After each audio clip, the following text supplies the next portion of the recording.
Талдыкорган қаласында обучающий центр жоқ болғандықтан Кирский қалаға оқып жүр ғой.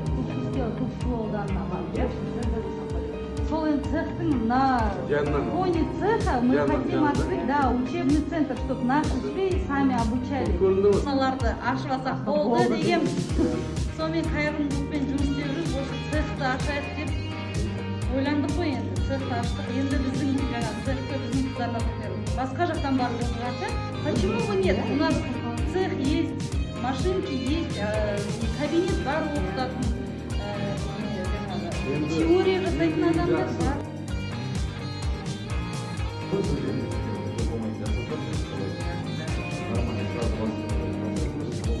Дұрыс.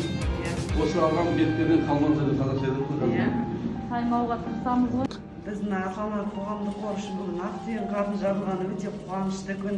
Біз өзіміздің армандаған арманымызға жетіп жатырмыз бүгінгі күнде. Аманда Галбасовичқа біз осындай бір іс бастасақ деген өтініш білдіріп барып едік. Сол өтінішімізді ол кісі жерге тастамай міне бізге осындай шағын цех ашып беріп жатқанына өте ризамыз. Бүгін қуанышты болып отырмыз. Керемет цех аштық.